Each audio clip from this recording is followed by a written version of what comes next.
When I was 16 years old, I ended up in an altercation.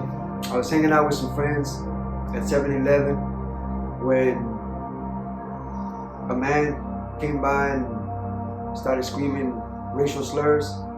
After 3 or 4 times, we ended up in an altercation where I ended up being run over twice, and I stabbed him the 3rd time. After that, another individual got involved. I ended up going back home. The next day I was incarcerated, and I was sentenced to 20 years. And during those 20 years, I went through a lot of violence, a lot of prison wars and prison riots. During this time, I met a man who became a Christian, and he started telling me about Christ. There was people that was trying to hurt him and try to kill him, and he continued to be a Christian, continued to read the Bible, and I felt he was a true Christian. And one day,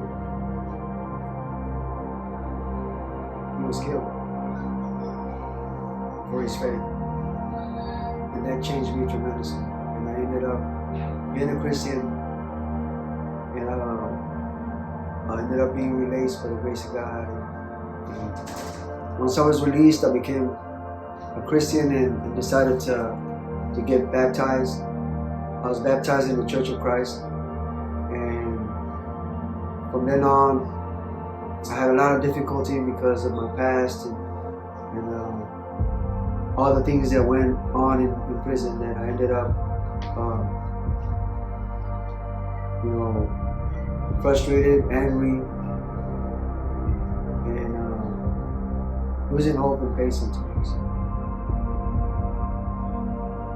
And I still managed to walk as a Christian. And then one day, my brother died. My brother was a preacher as well. He was a street preacher. He preached all over the streets, and he liked to preach to people about Christ, especially those that were addicted, homeless, people walking in the streets. He would like to talk to them about Christ all the time. When he died, I really lost faith, because I felt that out of all those who should have died with me, and I went through a lot. And he was just the most wonderful person in the world. Never was ever angry. He was always loving people and being as far as a Christian that you could ever imagine. And when that happened, I spiraled back to drinking, and I started going back to my old ways. I lost faith and hope. Lost my job too, and ended up sleeping in the graveyard, waking up at night, wanting to see my brother. And during these times, I drank a lot, lost my job, so finally I had to find a way out. So I had a friend named Miss Effie who advised me to go to Cornerstone Church. And that's where, when I walked in, I know my appearance was pretty bad, and I felt that I was being judged. Instead, I was judging them, and I felt they were way too Christians for me. And finally, it's been 4 years now, and I've been, in the Cornerstone, supported and enjoying, the Christian faith with Cornerstone. Even though I've been faithfully coming to church and doing, Bible studies, I still struggle with a lot of problems. So I ended up, drinking one day, and I ended up in PWI. So, I had a choice to just give up and just keep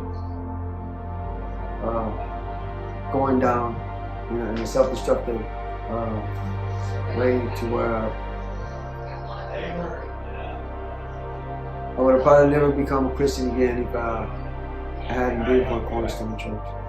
They supported me, you know, financially, emotionally. You know, they supported me with every way possible, advice. And because of Cornerstone Church family, I ended up successfully completing my DWI case. And now it's behind me. I haven't drank at all. And I truly believe that it's by the grace of God that I've been able to go this far with all the things that traumatize me sometimes. But